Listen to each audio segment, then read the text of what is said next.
Hey, welcome to our journal prompt discussion for the week. I hope you're doing well. I am still waiting on goat babies over here. I don't know what the deal is. I was expecting them Monday or Tuesday, and here we are on Friday. Soon enough, though, I imagine, when the time's right, have patience, right? So, have my meditations in the morning, and so I've been, I ask for guidance on what I should talk about, and the analogy came to me, and it's so profuse. It's so funny with ideas, right? They just I have to really, they come, and you don't write them down or put them somewhere. They just slip away so fast, even in the process of having the idea come. So I feel like sometimes these are me kind of complicated thoughts, and me out oh no, go over in your mind before you go to the paper, because sometimes by the time I make it to the paper, it's already started to unravel. So strange. Anyways, so today's topic, I was thinking about the analogy of the frog and hot water, and how if you take a frog and you put it in water, temperate water, and you just very slowly start to turn the temperature up, that it won't notice over time if you do it slow enough, and it'll boil to death without even a concern in the world. So, kind of a rough analogy, but I think that it's perfect, and it plays out so much in life a lot, in many different kinds of ways. And so, and then I was like, okay, well, what do I need to discuss on this topic? And the first time, I'll go back to the first time that I ever noticed this in my life, as I started the exotic dancing at 18. And if you're a family member, you don't want to hear this, and just move along. And I started out with all kinds of, I don't know, boundaries, I guess, or things I wasn't gonna do, or I wasn't gonna go past this far, or anyways, and that was all well and good. And the first place I worked at, it worked out pretty well. It was a younger crowd, and the music was loud. There wasn't really a lot of salesmanship, so to say. But when I left and I had gone to another club, it was a little bit older. It was all young, right? So I felt, I don't know, insecure about that, I guess. And there was a lot more talking, a lot more advertising yourself. The music was quieter. People expected you to put on more of a show. And there was the VIP room, and then the downstairs area. And for me, there just really wasn't a lot of difference between the VIP and the regular dancing. So it's really hard for me to make money there, because I couldn't. The other club was nude, right? So it was just oh, well, there's the extra, right? So, but this was there really wasn't a difference, and so it was hard. It was anyway, so that was a little bit challenging. And so then I did, being in that environment, find that it kind of eroded my boundaries away a little bit, and I would tolerate things I would never have thought that I would have tolerated when I first started. And that's just kind of how it goes when you put yourself in places, or you start doing things. It doesn't just happen right away. It sneaks up on you, and then when you look back, you're like, how did this happen? How did I get here? Why? What the heck, right? So that was sort of the first time, and it was interesting. I'm like, okay, well, why am I, put my coffee down, why am I, okay, well, how is this relevant to right now? And so we're going and doing this yoga thing. Dancing was 20 years ago. There's been so much in between. It feels like a lifetime ago. And I had pretty much let it all go until this whole yoga thing came up, and then it has been so triggering in a lot of ways. And, because if you don't deal with something properly, it's just going to find a way to represent itself in your life. And what you resist persists, and what you don't deal with will come back around in just some other form or another. So for me, it's like, here it is coming back around, is like, oh, but um, it's like walking this fine line, with my boundaries. And I had like already talked about that.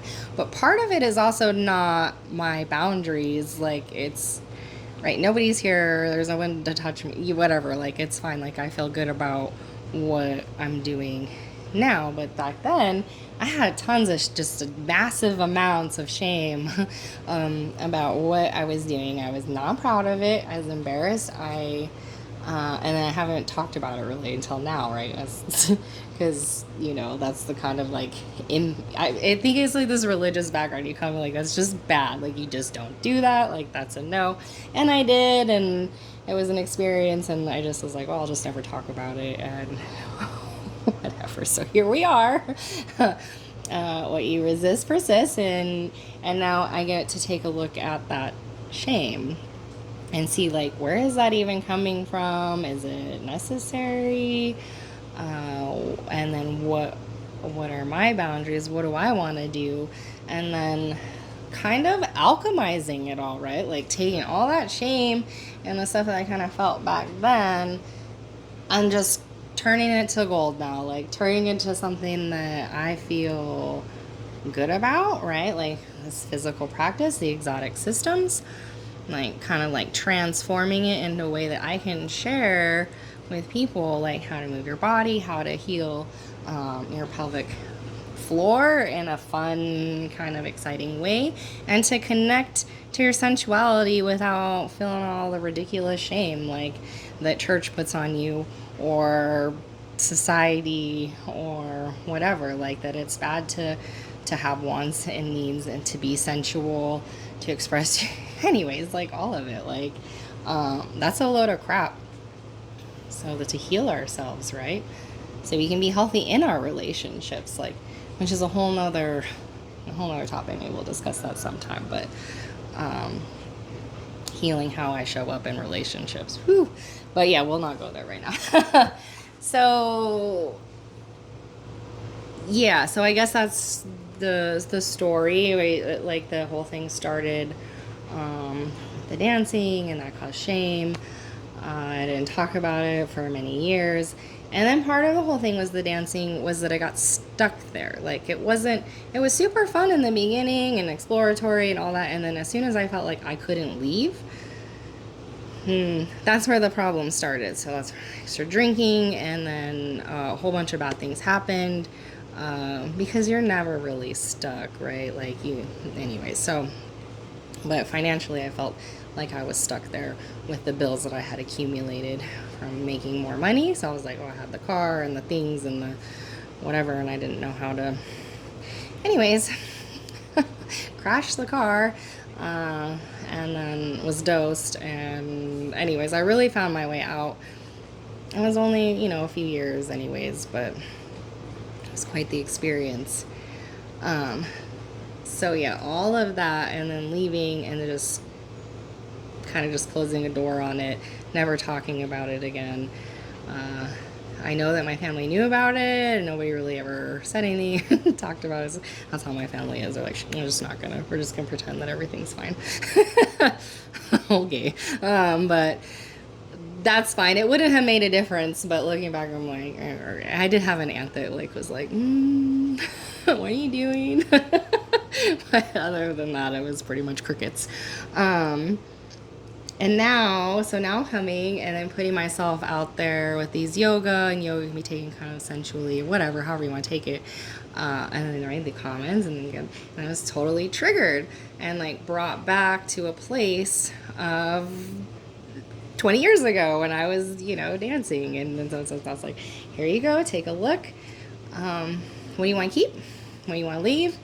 And it's just been so freeing to just put it out there. If you don't like it, or you want to be offended by what I have to say, go ahead. Yeah, it's not weighing me down anymore, and to just accept that that's part of my story. That's part of how I can help people. And there's tons of ex dancers out. It's not the easiest thing to get out of, and then the impact is so great afterwards, years and years later. It just sneaks up on you. You're like that frog in there, like you didn't even know all the things that come with it.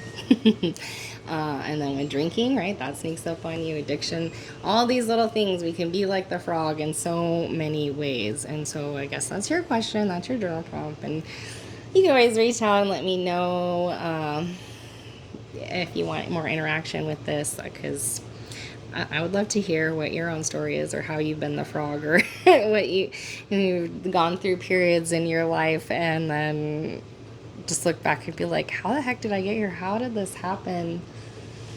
And then, how do you come back? So just stuff to consider, a little bit of my story, a little bit of my healing, creating, alchemizing my dancing experience into a more healing modality, letting me heal, hopefully being an enjoyable experience for you as well.